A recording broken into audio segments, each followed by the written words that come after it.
Ayan, isa pong magandang umaga, gabi, tanghali, hapon, mga kapatid. Kung saan man kayo naroon, kung saan man abutin to ng makakapanood, maraming maraming salamat po. Pagpalain kayo ng Panginoon.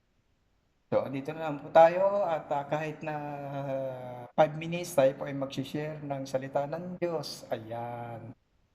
At paunang basa natin sa aklat ng Kolosas 3:13, ganito po ang pagkakasabi, magpasensyahan kayo sa isa't isa at magpatawaran kayo kung may hinanakit kayo kanino man dahil pinatawad din kayo ng Panginoon. Ayan. So maganda po ang mensahe ng Biblia kay Colosas 3:13. Kung tayo po ay nagkakamero ng hinanakit sa ating pamilya, sa ating anak, sa ating buhay, sa mga taong nakapaligid sa atin, sa mga kasama natin sa trabaho, sa ating kasama natin sa iba-ibang mga kung sa organization, ay tayo po ay magpatawaran, mag-unawaan, magmahalan, alisin na po natin yung tampuhan, alisin po natin yung pagkampi-kampi at hindi naman po yun ay makakatulong sa ating pamumuhay. Ano? Ulitin ko po yung sinabi ni Colosas sa 3:13, magpasensyahan kayo sa isa't isa at magpatawaran kayo kung may hinanakit kayo kanino man dahil pinatawad din kayo ng Panginoong Hesus. Yan. So, gawin nating buhay yung sinasabi ng Colosas sa 3:13 na kung ang Diyos nga, kung ang Panginoong Kristo ay tayo ay pinatawad, bakit hindi tayo magpatawad sa kapwa? Paano ba naman sabihin natin yung mabigat ba naman sa puso natin tayo hindi magpatawad? Aba, parang ang hirap yata sa iba nung gano'n. Pero kung ilalagay mo sa puso mo yung pagpapatawad, ay walang kahirap-hirap yun. Bagkus mahalin natin, ibigin natin, suklihan natin kanilang ginagawang kaya mga hindi magandang iniisip para sa atin.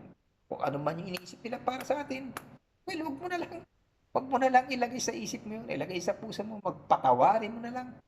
Ikaw na lang mag-adjust para at least wala magiging problema. Pagkatiwala na lang natin sa Panginoon, yung anumang problema.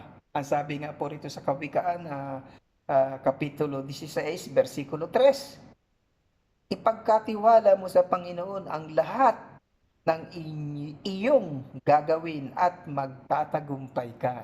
Amen. Napakagandang salita ng Diyos. Ito yung karunungan ng Diyos sa kawikaan po. Ano? So, ipagkatiwala natin kung ano man yung nakikita natin, ibigay natin lahat yan. Yan ang po, simple lang. Kung tayo po ay tumutupad, sumusunod, o nakikinig, nagbabasa tayo ng Biblia po. Diba? Sa halip, kaysa natin na gano'n, eh, ganito ang sinasabi ni Efeso sa 4:32. Sa halip, maging mabait kayo at maunawain sa isa't isa at magpatawad kayo sa isa't isa gaya ng pagpapatawad ng Diyos sa inyo dahil kay Kristo. So, yun din po sinasabi sa Colosas 3:13.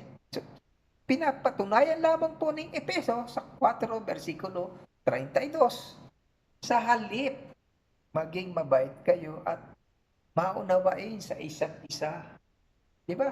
Eh, yung iba, namaratis lang, kailangan, gumanti pa eh. Ha? Magko-comment din doon sa Facebook eh. Di ba? Hindi titigilan. Parang sa feeling niya, hindi siya nakakabawi pagka nalalamangan sa mga komento-komento sa Facebook eh. Pero hindi dapat ganun. Hindi dapat ngayon eh. Pabayaan na lang natin. Sa dami ba naman ng pwedeng taong makausap mo eh. O di, iwanan mo. Tapos. Di ba? Hindi naman problema yun eh. Sabi nga rito sa Kawikaan na 17, versikulo 3, kapag masama ang iginanti sa mabuting ginagawa, ang kapahamakan sa buhay ay di mawawala. O, kita mo na? Kaya, huwag ninyong gantihan ng masama. Hayaan nyo na lang. Tawanan ninyo, pag-pray ninyo, panalangin natin upang huwag tayong mapahamak. Ulitin ko po, sa Kawikaan, Kapitulo 17, versikulo 13, Kapag masama ang iginanti sa mabuting ginawa, ang kapahamakan sa buhay ay di mawawala. Gumawa na lang tayo ng mabuti, hayaan mo sila. Tayo suklian nila ng hindi maganda, hindi. Ganun talaga. Pero kung ikaw ay patuloy na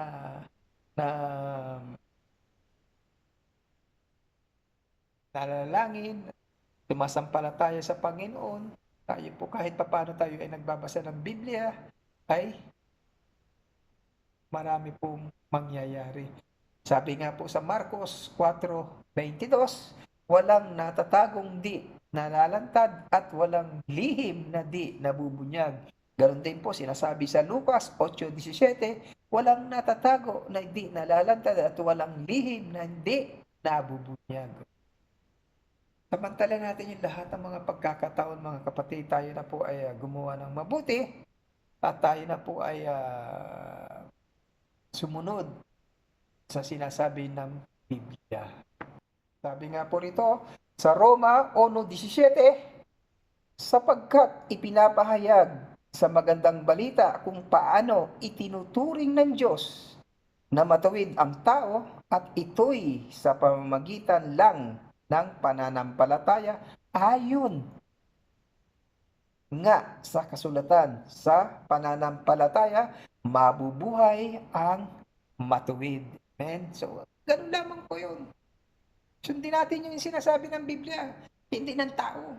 Biblia po, binasa ko lang to. Sundin po natin yung sinasabi. May Googles kayo, basahin niyo sa Googles. Tapos. Amen? Hindi na natin kailangan na tayo ay tagba rito. Magtanim ng galit sa puso natin. Hindi po yung maganda. At tayo po ay sanay na sa ganyan. Dapat parang baliwala na lang maapektuhan lang yung kalusugan mo. Kakasakit ka lang kung intindihin mo yung mga ganyang bagay. Amen? Ayan, bilang sa huling ating versikulo na babasahin dito po sa Isaiah Kapitulo 12, versikulo 13, patuloy. Isaiah 12, Kapitulo 3, patuloy hanggang 5. Ito po sinasabi, sabi po natin, kung paanong ang malamig na tubig ay nagbibigay kagalakan sa nauuhaw, kayo naman ay nagagalak o magagalak kapag iniligtas na kayo ng Panginoon. Pagsapit ng araw na iyon, aawit kayo, purihin ninyo ang Panginoon, sambahin ninyo siya, sambahin ninyo sa mga bansa ang kanyang mga ginawa, sabihin ninyo na karapat-dapat siyang purihin, umawit kayo sa Panginoon dahil sa kahanga-hanga ang kanyang mga ginawa. Ipahayag ninyo ito sa buong mundo. Napakaganda ng sinasabi sa Isaiah Kapitulo 2, versikulo 3, patuloy hanggang 5.